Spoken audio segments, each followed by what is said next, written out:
Death ಆಗಿದೆ ಅಂತಂದರೆ ಅವ್ರದ್ದು ರೆಸ್ಪಿರೇಷನು, ಸರ್ಕ್ಯುಲೇಷನು, ಬ್ರೈನ್ ಫಂಕ್ಷನ್ ಎಲ್ಲ ಸ್ಟಾಪ್ ಆಗಿರುತ್ತೆ. ನೀವಾಗ ನಾನು ಈ ವಿಡಿಯೋದಲ್ಲಿ ಏನು ಹೇಳ್ತೀನಿ ಅಂದರೆ, ನಿಮಗೆ ರೆಸ್ಪಿರೇಷನ್ ಸ್ಟಾಪ್ ಆಗಿದೆ ಅದನ್ನ ಕನ್ಫರ್ಮ್ ಮಾಡ್ಕೊಳ್ಳೋಕ್ಕೆ ಏನು ಟೆಸ್ಟ್ಗಳು ಮಾಡ್ತೀರಾ ಹೇಳ್ತೀನಿ. ಫಸ್ಟು ವಿನ್ಸ್ಲೋ ಟೆಸ್ಟ್ ಅಂತ. ವಿನ್ಸ್ಲೋ ಟೆಸ್ಟ್ ಅಂತಂದರೆ ಒಂದು ಬೌಲಲ್ಲಿ ನೀರು ಹಾಕ್ಬಿಟ್ಟು ಚೆಸ್ಟ್ ಮೇಲೆ ಇಕ್ತೀರಾ. ರೆಸ್ಪಿರೇಷನ್ ಮಾಡೋವಾಗ ಇನ್ಸ್ಪಿರೇಷನ್ ಎಕ್ಸ್ಪಿರೇಷನ್ ಮಾಡೋವಾಗ ಚೆಸ್ಟ್ ಮೂಮೆಂಟ್ ಇರುತ್ತೆ. ಸೊ ಮೂಮೆಂಟ್ ಇದ್ದಾಗ ಬೌಲಲ್ಲಿರೋ ವಾಟರು ಮೂವ್ ಆಗುತ್ತೆ.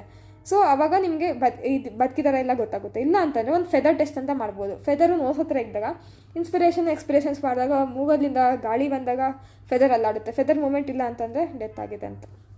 ಇಲ್ಲ ಅಂತಂದರೆ ಇನ್ನೊಂದು ಕನ್ಫರ್ಮೇಟ್ರಿ ಟೆಸ್ಟ್ ಏನು ಮಾಡ್ಕೋಬೋದಂದರೆ, ಗ್ಲಾಸ್ನ ಬಾಯಿ ಹತ್ರ ಇಕ್ಬೋದು. ನಿಮಗೆ ನೆನಪಿರ್ಬೋದು, ಏನೋ ಚಿಕ್ಕ ಮಕ್ಕಳಿಂದ ವಿಂಟರ್ ಸೀಸನೆಲ್ಲ ನಾನು ಹಬೆ ಗ್ಲಾಸ್ ಮೇಲೆ, ಕಾರ್ ಗ್ಲಾಸ್ ಮೇಲೆಲ್ಲ ಬಿಟ್ಬಿಟ್ಟು ಅದ್ರ ಮೇಲೆ ನೇಮ್ಸ್ ಎಲ್ಲ ಬರಿತಿದ್ವಿ. ಆ ಥರ ಲೈಕ್ ಗ್ಲಾಸ್ ಹಿಂಗೆ ಬಾಯಿ ಹತ್ರ ಇದ್ದಾಗ ಉಸಿರಾಡ್ತಿದ್ದಾಗ ಎಕ್ಸೆಲ್ ಮಾಡಿದಾಗ ಅದ್ರ ಮೇಲೆ ಫೋಮ್ ಆಗುತ್ತೆ. ಇದನ್ನು ಲೈಕ್ ಮಿರರ್ ಟೆಸ್ಟ್ ಅಂತ ಕರಿತೀವಿ. Mirror test, feather test, Winslow test, ಇವೆಲ್ಲ ಮೂರೂ ಸೀಸೇಷನ್ ಆಫ್ ರೆಸ್ಪಿರೇಷನ್ ಆಗಿದೆಯಾ ಇಲ್ಲ ನೋಡೋಕ್ಕೆ ಟೆಸ್ಟ್ಗಳು. ನಿಮಗೆ ಈ ವಿಡಿಯೋ ಇಷ್ಟದಲ್ಲಿ please do like, share, subscribe my channel.